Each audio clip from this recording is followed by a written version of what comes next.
You're skeptical of the state. You're getting over the myth of authority. But the state is still formidable. Or is it? You've got a front row seat in the transition to a free society.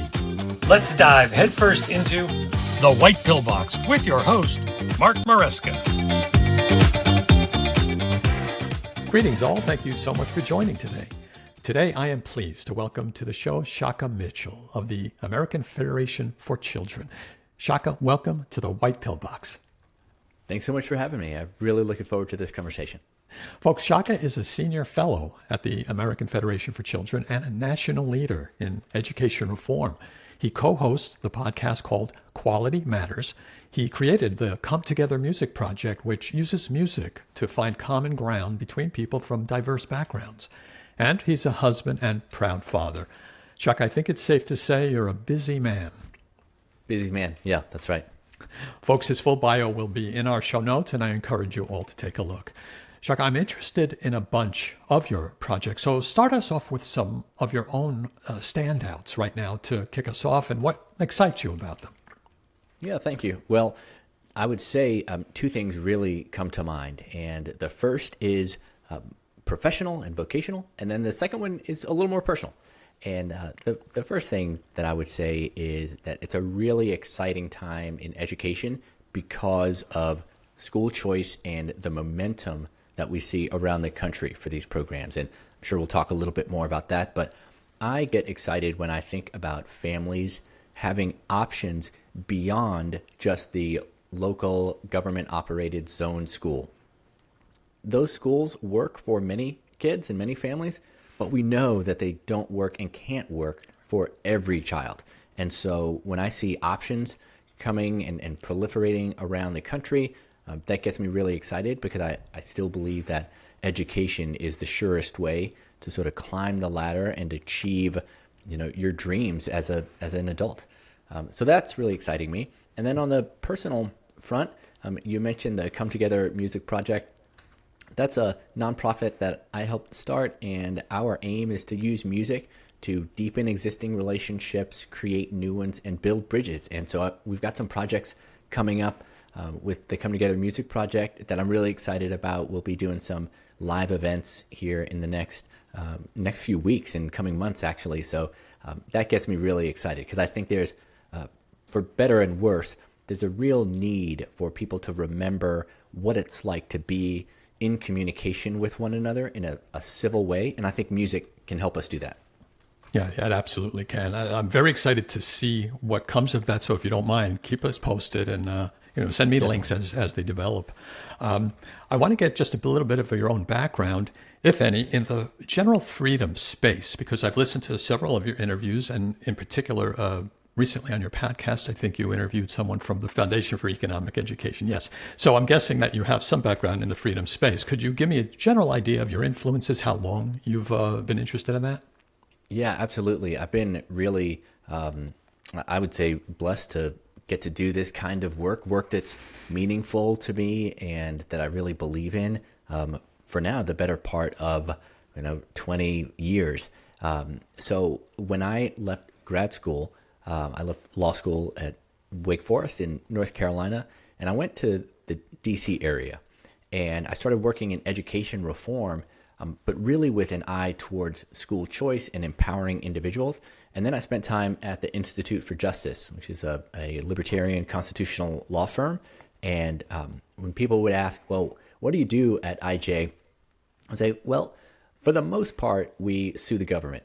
And that's pretty good work if you can find it. I really enjoy that. Those cases are both challenging and it's not for the faint of heart because they are tough to win. But the Institute for Justice was just a fantastic place to work. A lot of talented attorneys and staff, legal staff, and other administrative staff there. So it was a really collegial place founded by Chip Miller and Clint Bolick, and two men who are just passionate and principled. And so that was kind of my entree into the sort of freedom movement. And, working in school choice, I've been really fortunate to be around lots of those colleagues and in that movement, ever since then. Oh, that's a great start. I like how you focused on not in particular suing the state as per se, but the general attitude that the state can present impediments, in particular to education. So now across this 20 or so years, can you encapsulate the general types of impediments that the state does put in the way of quality education? Yeah, absolutely. So when you think about public schools and public education, right? So frankly, when lots of people think about public education, really what they're thinking about is public schools. They're thinking about government operated and government funded schools. And what I would say is that public education is really something that we're all engaged in. It is making sure that we have an educated populace and educated citizenry. Who operates the schools? That should be an open question. And for too many kids, the reality is that they don't have any options. The only option is to either stay at home, and that is dependent upon whether or not your family and your parents have the capacity to make that work, or they've got to go to the zoned public school. So all of a sudden we are sort of conscripting kids to 13 years of formal education based on their address, not based on their own interests or their capacities or their values, but based on where their mail is delivered. That's kind of a ridiculous way to create a system for 55 million children in the country. So when you think about barriers, I would say that's one of the first sort of barriers, and that is we've got this really rigid geographic-based structure in place.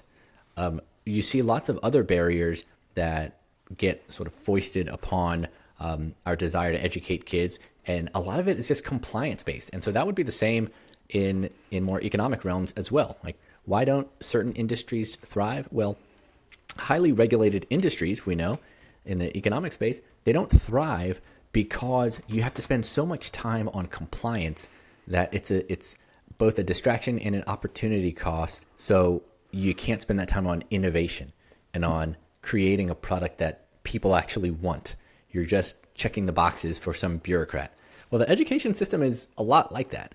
You hear often from teachers, public school teachers, they say, I just want to teach, but I'm spending so much time checking these boxes, filling out these reports, and it's not adding value to the lives of the students. And so in big ways and small ways, I mean, we could go on and on. I won't bore your audience with it, but, states limit the abilities to open new schools, to open charter schools. In my state, you've got to have certain degrees to even be able to teach, right? So I'm a lawyer.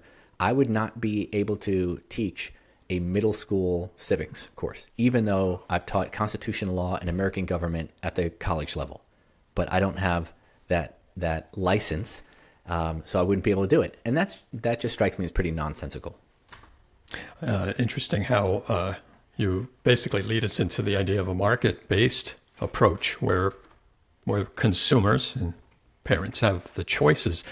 Don't you think that the very term market right away carries with it an ideology? It's business, and that immediately will turn a lot of people off just because of that association. Oh, that's for profit. That's business. And I like to think of it as rather, what is a market? But it's human beings trading. They're doing things. I mean, a market isn't animals trading. It's not objects trading. It's human beings. So when we talk about a free market, we're talking really about free people. And so to be opposed to that, in essence, would be opposed to people being free to make their choices. This leads then into education, a very, very important product in our society, right? This isn't widgets, this isn't shoes or shoelaces, this is education. And yet it seems that it's evolved to where it's the state that really is in charge of this, as you said. So what kind of overall trends are you seeing that encourage you to feel that, we're moving perhaps more toward a market-based system? Yeah, there are several things that I see that indicate that we are expanding this kind of concept of education freedom. The primary thing would be at the state level. And so there are now 74 private choice programs in the United States. So what I mean by private choice program is, a program that allows a family to get the so-called public dollars and use them in a non-public setting. That takes many forms. So it might be a voucher, which of course is what Milton Friedman talked about. But now we see other modes as well. So education savings accounts, and those offer even greater flexibility. And so I would point to just the past few years, we've just seen this explosion of education freedom at the state level. So you've seen actually most states in the Southeast have passed or expanded programs that allow families to customize their kids' education in this manner. So in Florida, as you may know, now 500,000 students participate on an annual basis in some kind of private choice program. 500,000. That started out as a program for students with special needs. So, a much more kind of narrow eligibility and kind of a smaller group of students. Now it's expanded so that every family, every child in the state of Florida is eligible to participate in one of these programs. And so there are some cities where 70% of the kids attend a school that's not their zone school. Now, some of them still go to a public school, but it's one that they are choosing. And that choice, you really can't say enough about how important that agency is for a family. When they make the choice, you are invested in a very different way than when someone tells you you have to attend this building.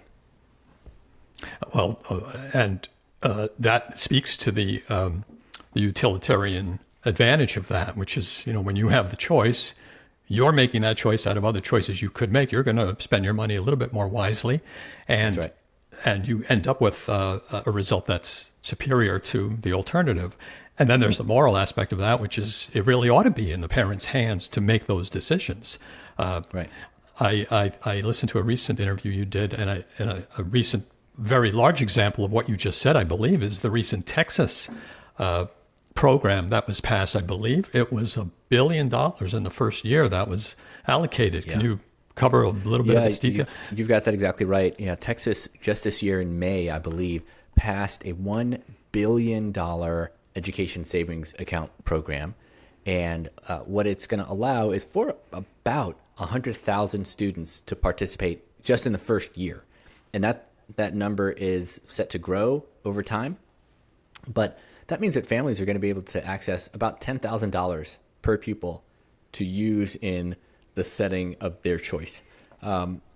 There's never been anything like it in terms of the scale and the number of students who in the first year can access a program like that. I mean, this is truly the largest one ever. So it's pretty exciting. And I'll say it took a lot of work. This took years of work by the advocacy community, by grassroots to make this happen, because the entrenched interests are so powerful. And you really see it in a state like Texas, where I think that would surprise maybe a lot of people. They would think, oh, Texas, that's probably a place where it's easy to get school choice passed. Well, you'd be surprised because you get this sort of classic like public choice problem, the sort of Baptist and bootleggers problem, where you get different coalitions make for strange bedfellows. And so often you would get, just to speak in some political terms here, you would get rural Republicans and inner city Democrats who would kind of band together and say, no, we don't want school choice. We want to block it. We don't want families to be able to break out of the system. And finally, there was enough pressure to where, there was far more support on the other side, sort of saying, yes, we need options. We need the innovation that comes with that, comes from when you free up capital. And we got it done in May. And so I'm really excited about that, to see what kinds of new models pop up around the state. Again, you free up that capital, the resources being used for education, and we should expect to see new things. And that's welcome. I mean, there was some national education stats that just came out this week. It's called the National Assessment of Educational Progress.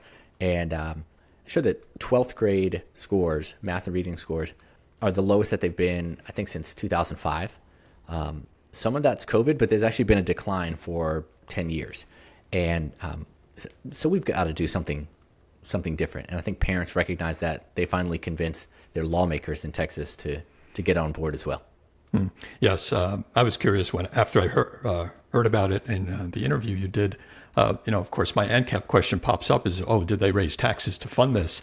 And as it turns out, it appears that Texas typically runs a surplus, in fact, a huge surplus in their budget. Right. So this was really using $1 billion out of, I believe it's $150 billion budget or surplus.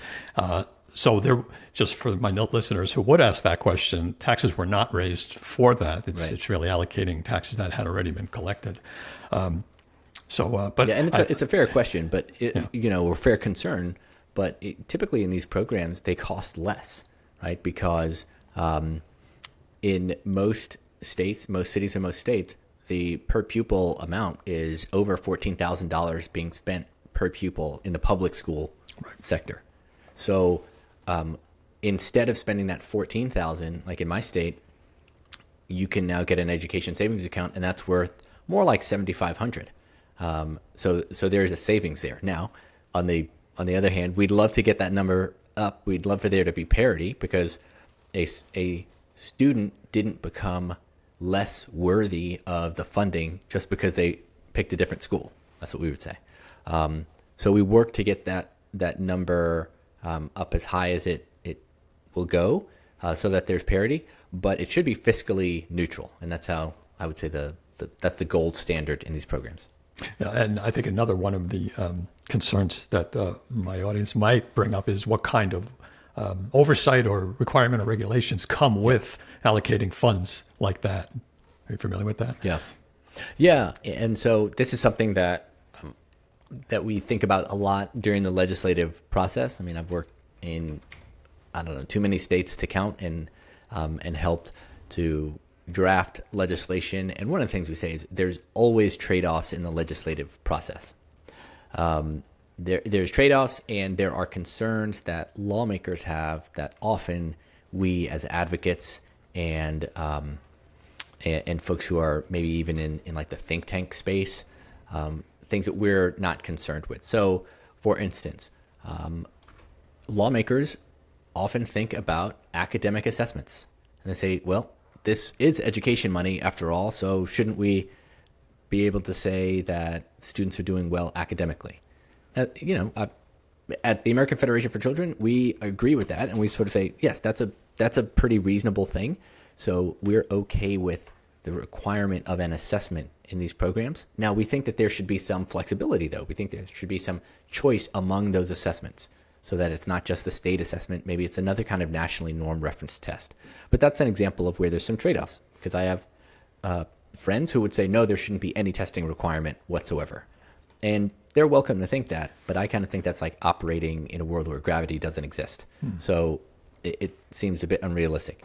To your point about other government oversight, it's something we really take seriously. I personally take it very seriously, is we are not trying to create a second Department of Education or a second kind of bureaucracy, compliance-driven institution. We really want to create a system that allows parents to put their child where they think it's a best fit, or to customize that educational experience for the child, and to do it with as little interference as possible, right? There are other laws. If you're worried about, say, child safety, we have child safety laws already. We're not trying to create new ones and nest them within a choice program. So we take that pretty seriously. We don't think that the state should be dictating to private schools, what they teach or what the curriculum looks like. And so that's usually a part of these laws.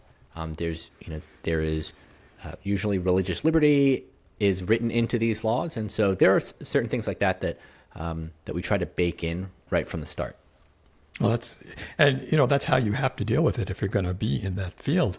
But me, I try to find the white pills and things. And one that I can think of off the bat is that, okay, if you're going to to the state, if you're going to insist on requiring that we meet these standards, testing standards, we're going to show you how well we meet them and beat them with time, hopefully. And I presume this is already metrics we can look at. homeschooled and private school children do better than their counterparts in public schools. Okay, then you could use those metrics as years pass to say, look, good advertising for us. I assume that's something that's available. Yeah, that's right. And that's what I tell private school leaders who are maybe a little bit, skeptical of these programs, like in a new state. I sort of say, listen, the state assessment, if it was that, usually these things are not so rigorous that you have anything to worry about, right? These are, unfortunately, pretty mild assessments, and when you're thinking about how public schools, currently function, I mean, those scores that just came out on the National Assessment of Educational Progress show that like fewer than a third of students are doing reading and math on grade level. So we're not talking about a bar that is, in my opinion, even close to high. I mean, it's I would say depressingly low. And so independent schools, diocesan schools, homeschool families and co-ops, micro schools, whatever, I am confident that students are doing better in those settings en masse than they are in public school settings. And so we think it's fine to have an assessment. Let's see how the kids are doing. And that ends up being kind of a feather in the cap for these schools that participate. Mm-hmm. I want to move on to innovation. I listened to your podcast recently, and I believe one of the most recent, you and your co-host interviewed a restaurant entrepreneur, a hospitality entrepreneur, Max, in Nashville. Yeah. I was so taken by the number of things. One was the general format of the podcast, in which more or less the first half you're doing the interview, you're talking about best business practices, quality business practices in fields utterly unrelated to education. And right. Then the second half, you basically sit with your co-host and do a breakdown of what you've learned and what could be applicable perhaps in the educational field. I was just fascinated and raptured by that. Could you talk a little bit about the format, how you came to do that, the value you're getting out of it? Yeah, thanks for listening. And, you put that stuff out there and you never know if anyone's watching. So I appreciate that. When we came up with Quality Matters, it in part was just because these were questions that we were asking. We're in this new realm of education freedom where the range of options that exist is so unlike they were when I was a kid. And, if I think about what homeschooling looked like, say, when I was a kid, it seemed like a pretty fringe movement. I would say, painting with a broad brush, those who homeschooled, it usually meant that one of your parents' mom probably was a trained educator herself and then decided to leave the workforce, stay at home and do that. And I think that, I'm sure I had some preconceptions about who homeschooled and what that looked like. That is so different now from the environment where I've got friends who are parts of co-ops and their kids are doing things like some hybrid days online. Sometimes they get together with other families. They're participating in sports. They're doing dual enrollment and getting college credit. So anyway, in this new landscape, we started to ask the question, all right, well, if that world is opening up for everyone, how do we assess quality? And that's really the driving question for us. How do we assess quality when the pathways are so varied? And, as I think it's probably the case in any industry, but I've definitely seen it in education. There can be a lot of navel gazing and, you talk to other people who are in your industry. And I just think that's, there's some value there, but we started wondering, hey, what is somebody in another industry, how do they assess quality? And so Max, I'm glad that you saw that episode because, Max and his company, Strategic Hospitality, they own a number of restaurants that are wildly different from, one another. I mean, the concepts are all over the place. He's got a bar down on Broadway, called Friends in Low Places, and it's like a honky tonk, and it's, it is a bar. There's a bachelorette party there right now in the middle of the day. He's got that. And then he's got a super high-end concept that is a more like a chef's tasting concept for max, 15 people. Totally different. But he's trying to meet those consumer needs, customer demands in both settings. And so we sort of said, hey, let's ask him how he thinks about quality, because it can't just be that he's trying to make one kind of food, because there's no way that you'd serve the same kind of food at the same price point in both of those restaurants. So he's got to have something else, and maybe we can learn something about education from that. So that was kind of the origin story, and we've been really fortunate that lots of people have engaged with us and had those conversations. And season 2 is about to roll out here in the next month. Again, I can't say enough about that particular interview and in general, that whole concept. When you asked him, what are the metrics you use for this? Precisely because you said you have such a very different set of locations and customer bases. And I loved how he essentially attacked that question. He did it in 2 parts. His first answer was, well, we're a for-profit. We have to make a profit. So right there, bottom line. Yeah. Exactly, it's bottom line, which means, as I kind of hinted to before, if you're making a profit, it means customers are happy. You wouldn't be making that profit if that wasn't the case. And he's very realistic about that. And I think he even said that's essentially 90% of how we gauge. But the other part of the answer was so interesting. He says we kind of carve out about 5% to just get on the ground, day-to-day feedback from customers, from you may have mentioned vendors, but in other words, just this is sort of an off-the-cuff, a little more vague, not quite a bottom line type of thing, but that helps them course correct. It helps them know if they're doing a good job right there. I could see education also benefiting from that. Can you expound on that? Well, for sure. I mean, from both sides of that equation, right? I mean, if you think about the first part of his equation, which was the bottom line, we don't like to think about education as just this, dollars and cents driven space. But the risk of not thinking about it, at least tied to the resource inputs, the risk is that we've got the system that we have right now, which is basically a public school monopoly, or it has been for 100 years. And what do we know about monopolies? We know that they can spend indiscriminately regardless of the quality. And that's what you end up with in the public school system. So there's got to be some relationship between how much is being spent and the outcomes, right? So I think that's part of it. The school choice space allows for that, because if, when I was a charter school administrator, I knew that if a family was dissatisfied and they moved their student from our school somewhere else, I knew that was $12,000 going out the door. And not just $12,000, it's $12,000 and a negative impression of what we're doing, and they're going to go tell other people, and that's our reputation. So what's the lesson? The lesson is take them seriously and be responsive. And so that, I think, feeds into Max's second point.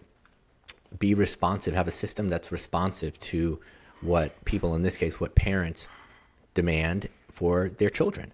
And, conventional public education is just not really responsive, because it doesn't have to be. Because if you are guaranteed that kids are going to come back to your school, regardless of whether or not they matriculate and they're on grade level or they've mastered content, you've got a guaranteed customer base walking through the door. The incentives don't really matter. And so you don't have reason to improve. I also think that the system lacks a dynamism. And so you just don't see much innovation when you've got one school board of, say, 9 people or 7 people making a decision for 100,000 kids. Well, they don't have the capacity. That's not to besmirch them, but it's just the numbers are what they are. They don't have the capacity to tailor an experience for 100,000 kids. So what are they going to do? They're going to say, well, we've got 3 different ways that this can look. And parents, we hope you're okay with one of the 3 ways. And if not, you can move out of the county. That's just unsatisfactory. If Max did that with his businesses, they would not stay in business very long, I suspect.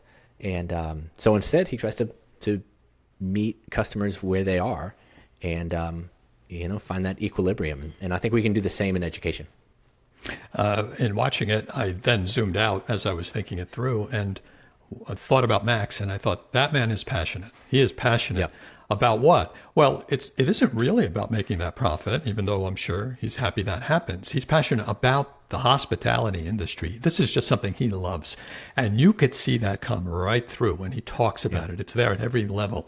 And tellingly, he hires people who share that passion, who's on board with that.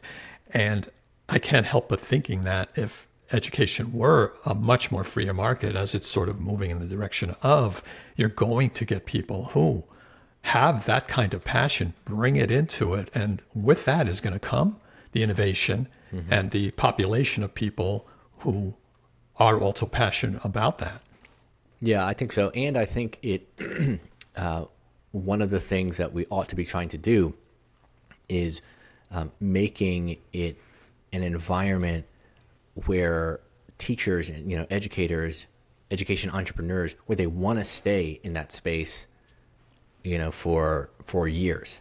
Unfortunately, the turnover rate among teachers is remarkably high, and I mean something like 50% of teachers are out within 3 years, starting, because it's a really demanding job. I mean, let's be clear about that. It's demanding regardless of the kind of environment you're in. It's demanding, but what we don't want it to be is we don't want it to be demanding and a thankless job where you don't even get to innovate and use the skills that you gained, right? If you are spending so much time on compliance things, we're kind of choking out the joy that comes with teaching. I mean, you think about new teachers getting into the workforce. Well, they're pumped to be there. I think they're really passionate. We want to do what we can to make sure that that level of excitement stays high. And unfortunately, in too many schools, I think we just squelch it because we make the job not fun. If you're dealing with compliance, you're dealing with the wrong thing. That's tragically ironic that the system itself, the public school system, squashes that sense of passion, and at the children's level, it also squashes their natural curiosity to a great extent. The public school system is very much a regimented, obedience-driven type of environment. It's not really what children are. They start curious. One of the first words that come out of their little mouths is why. That's right. And again, it's a tragic irony that both the children and the passionate teachers are suppressed in those ways. Yeah. I think that why question, I saw it firsthand when actually my mother-in-law, who is a longtime and retired public school teacher, after she had left the system, and she really loved it, by the way, loved doing it throughout her career. Well, after she retired, she took a position soon after because she was, healthy and still had energy for it and a passion for it. A few months later, she took a role at a local private school because the full-time teacher was going out on maternity leave, right? So they needed what's called like a long-term substitute. So she went in there, and I think it was within just the first 2 weeks or something, we spoke, and I remember her sort of saying like, "Oh, I didn't realize how much of that kind of box checking I was doing in the other system." And so this is someone who, thankfully she made it. She fought the good fight for a long time in her school, but then she was in another system that didn't have all of those regulations and compliance requirements, and she realized, oh, I'm able to do what I really love again, and that is teach. And that's what we want. We want to grow that and stimulate that across the board. I suppose that's one of the challenges you face overall, is that the status quo type bias where, well, it's always been this way. Public education works this way, and it's not a dig on common person, but really they're going to think, of course, that's the only way it can be done just because they haven't been exposed to any alternatives. Yeah, that's for sure. And I think there's a lot of nostalgia that comes with that. Mm-hmm. People think, well, it worked for me. I assume that my experience is what most people were getting. And so our own sort of biases really cloud what we think is possible. But the reality is that, the rest of the world has changed So we should be curious about what can change within the education space as well. It doesn't mean that education is less valuable, but let's adapt and innovate and make sure we're doing what's best for kids and not sort of stuck in the same staid thinking like, oh, it's got to be in this kind of brick and mortar school. It's got to be kids in rows. It's got to be 180 days. I mean, that alone, we've at some point latched onto a school year being 180 days. There's nothing magical about 180 days. Kids are learning the remainder of those days too. Learning happens on weekends. It happens in the summertime. It happens on break. But that stuff, the tail ends up wagging the dog, and we just start counting down the days rather than counting the number of kids who master the content. And the truly sad thing there, too, is that it treats the children as interchangeable. They're just widgets. Yeah. Think about it. Pick two children that you know and ask, how alike are they? And generally, they're not alike. Even if they're your own, even if they're identical twins, sometimes they're not the same. Yeah. Now, if you scale that up to 55 million, it's like, those kids deserve some sort of tailored technologies that allow them to grow at their own pace. So it's not fair to force them into the various square holes or round holes. That's right. Yeah, I see that. I mean, with my own kids, I've got 3 daughters, and it turns out they're pretty different from one another. And so we recognize that even in our parenting, we want to make sure that the educational environment also takes their uniqueness into account. And we are so lucky to live. You kind of touched on this in a time when technology exists to such a great extent that it enables that to happen. For example, I was thinking about how there are certainly teachers that rise above all the rest somewhere in the world, like the best teachers who know how to connect. Okay, well, what if there was some technology that permitted them to offer courses? Well, now every child in the world can take advantage of that simply by subscribing or by that being some sort of free service. That takes away that restriction that these factors are strictly factors that you are only able to take advantage of locally. Like, I only get the best teacher in my district. Well, no. Right. Is that something that comes out in any of the projects or work that you've been exposed to? Yeah, I think you're seeing a lot of things. In fact, I am going to a conference here next week, and it's called the Emerging School Models Conference. And so it's people from around the country who are in this emerging school space. So that is kind of the non-traditional space there. And the models are, again, wildly different. Everything from maybe a home-based Montessori program to a classical conversations program that's happening half online and half in the woods. I mean, it's just stuff all over the place. And you're seeing people really start to marry parent choice with what's technologically possible. And I don't know where it's all going to go. But the energy in that room is palpable. I've been to that conference in another year. I went last year, and I just thought, oh wow, there's some really exciting things happening here around the country, and it opens things up to communities that haven't had that type of access. So I mean, I think about rural communities, and your point is so good. If you're in a rural community, if you're a high schooler, really sharp high schooler who wants to take some AP science classes, well, you may not have the ability to take AP chemistry or AP physics. These are classes that could really, really help defray the cost of higher education. You might find out that I took AP chemistry, and it turns out I really was as interested in it as I thought, and now I want to pursue that, right? So you're going to learn something about yourself. But if you're in a rural area, you may not have access to those classes because there may not be enough kids who have that same interest, and so you can't hire an expert teacher. But now we have the ability that, I mean, you can sit in on the class that's happening in another part of the state or another part of the country under expert tutelage and get that information. Now, that's not going to work for every kid. So we've got to be honest about that too, right? That digital space. But even to even have that option is pretty exciting. And, choice programs would allow parents to pay for it if there's a cost associated with it. Maybe even pay another district, right? And so districts can start to think of themselves as service providers, not just a brick building that is owed the patronage of the community.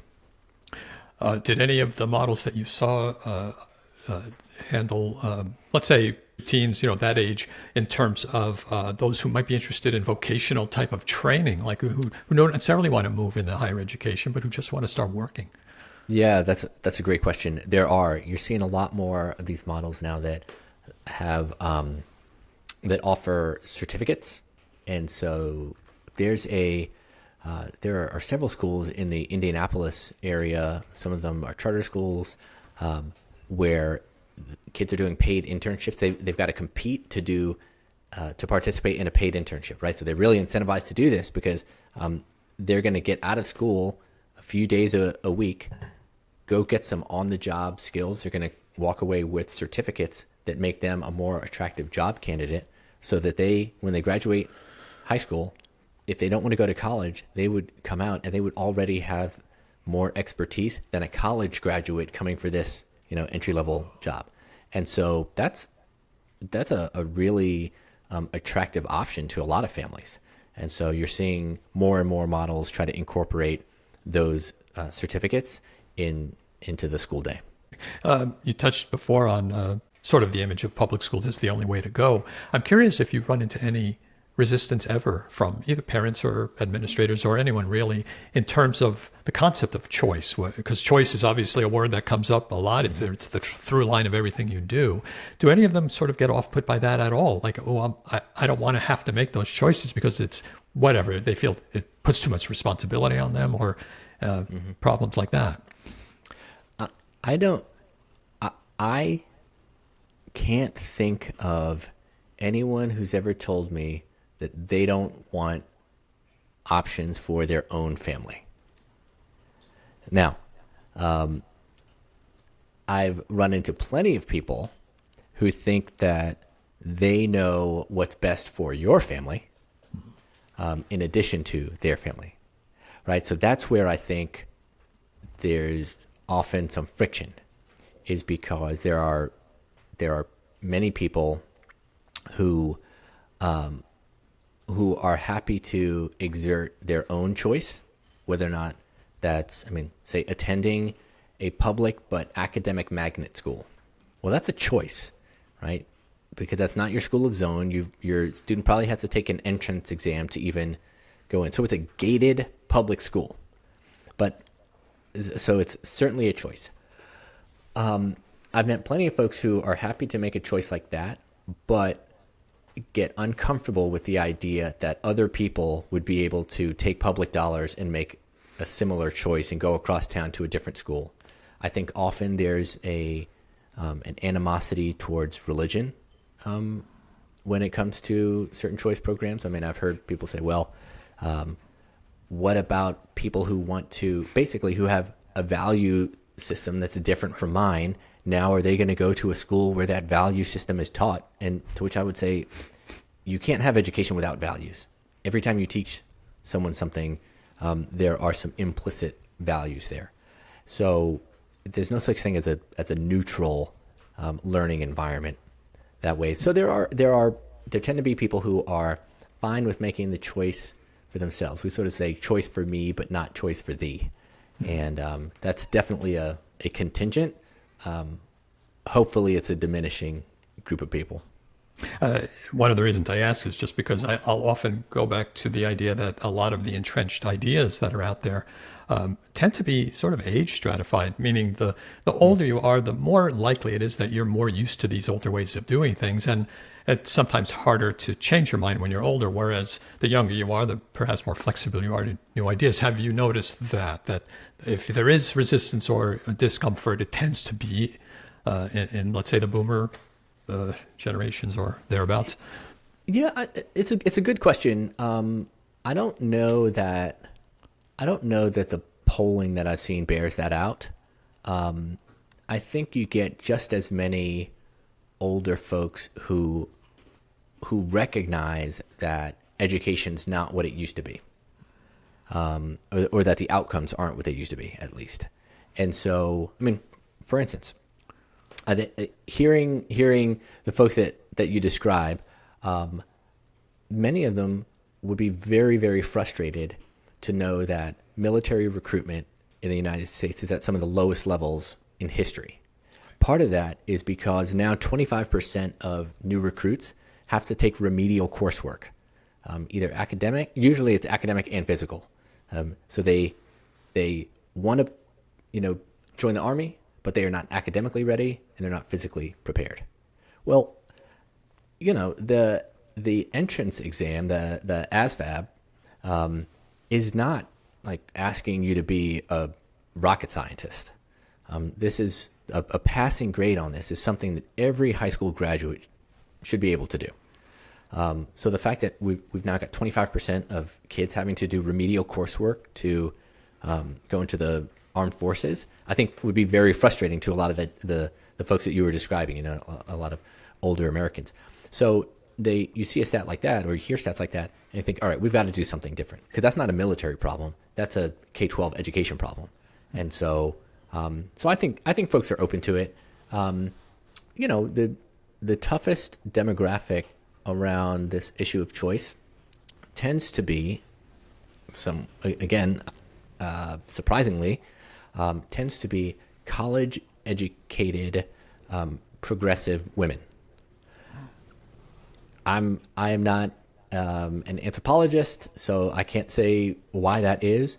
But I think there's definitely a sense among some people that if you've made decisions that have effectively allowed you to work the system so that you live in a community where the property values are high enough, and you've got a local public school that is of good enough quality, like, you're pretty happy with that. And so I think there's something around there's some kind of barrier there that makes it hard for people to feel like they have, worked the system. So there's something there. Again, I don't want to speak too much on it because I think it's layered, but that's the demographic that is most resistant to choice. Interesting. I agree with you. I think it's very layered and very complex, and there's a lot of psychology going on there. Even in the military recruitment that you mentioned, that certainly sounds like a factor. And yet at the same time, perhaps because a lot of the people who are applying themselves were educated in public school and didn't really get very good education, now their actual universe of choices in what to do with their lives is itself limited. And the armed forces is perhaps one of the few that they have available. So see right there's another dynamic at work because of the relatively poor education standards up till then. Yeah. I think that's well put. And that's the type of negative spiral, right, that we want to avoid. Right. Let's talk big picture, like huge big picture, because the audience I serve likes to talk about eventual free societies. How do you see this fitting into that very longer term trend toward more freer societies? Yeah. Well, I think that I'd point to two things. One is that there's been some research done out of the University of Arkansas that shows that students who participate in choice programs actually have better outcomes on some other measures, some non-academic measures. So have higher voter participation, higher civic engagement, a greater propensity to civil discourse. Those are things I believe that are going to benefit all of our communities, right?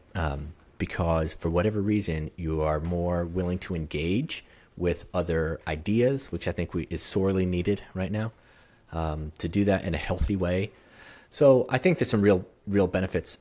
I would say to my friends and maybe some of your audience who say, hey, we just need to get out of this education business in general. Why is the government even paying for it? It's a fair question, but again, I would sort of point to that, my comment earlier about gravity existing. All 50 states provide for education in their state constitutions.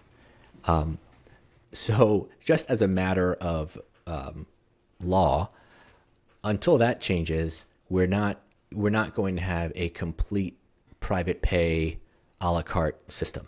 That's I believe at the state level going to be a core component of what governments at least pay for. The goal, of course, my goal, is to make sure the government isn't the only provider of that education. Yes, we're pooling our money, and we're going to say that there's some real efficiencies there. There's some real benefit. I actually think there's some psychological benefit to us thinking about investing in one another's children. I think that is a societal good.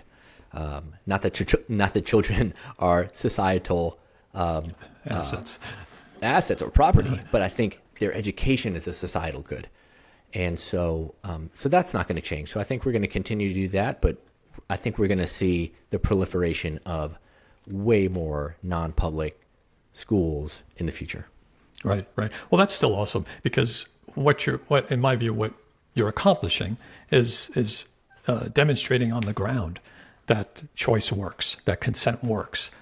Because with time, it's already becoming clear that the standards that these children who are in these alternative education systems achieve is far beyond what the public education accomplishes. And so you're setting the stage essentially for the acceptance of that kind of choice. So regardless of what's in our future, that's happening. And not to mention, along the way, children are not being as indoctrinated as they otherwise would. They're most likely, I would assume, not bullied the way to the degree that it no doubt happens in the public schools. So those are a good thing. Children are being helped, and parents are being helped. So I think that all of that's a great thing. We're near the hour, and as we wrap up here, Shaka, were there any other topics that we might not have touched on yet that you would like us to touch on? Well, one thing I think worth mentioning is a new federal program that just passed. And that's something that I think your audience will be especially interested in, because they're probably squeamish when we think about expanding the role of the federal government in anything. And I am too. I'm nervous about that in any aspect of life. But the program that passed is a federal tax credit scholarship program. And so I would say that this is different. So this is not something coming out of the Department of Education. And this passed as part of the One Big Bill recently. And what it does is it allows those of us with federal tax liability to, instead of writing that check to the federal government, we could divert some of those funds to a state-based scholarship granting organization and get the same dollar for dollar credit by doing that. And so now, instead of sending your money to the U.S. Treasury, you could put it into the, Middle Pennsylvania Scholarship account, organization. And then that organization can give scholarships to kids, and it functions as an education savings account, so that they can use it however their parents see fit for educational expenses. And that's non-public schools. That would be other service providers, tutors, educational technology. There's a whole range of things that you could do with it. And so that just passed. That goes into effect in 2027. So there's still a little bit of time while they're promulgating rules.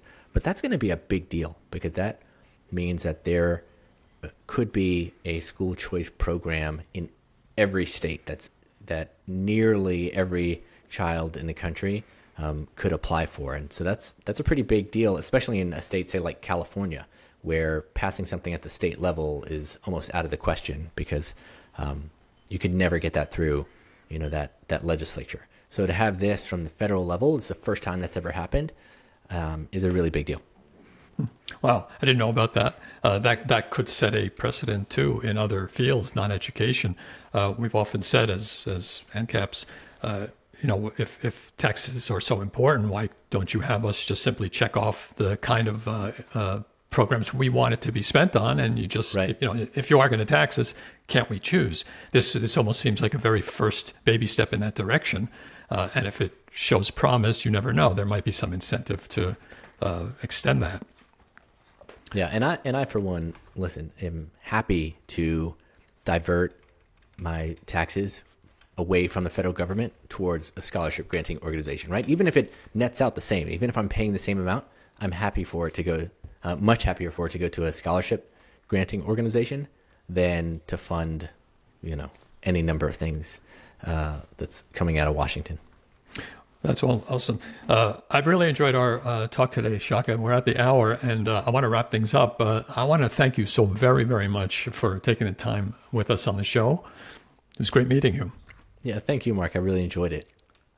Again, folks, please be sure to check the show notes for lots of the links to Shaka's awesome work. And as always, thank you all so much for joining today. Take care, and see you next time.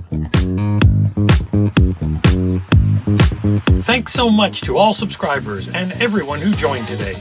And remember, keep looking for those white pills.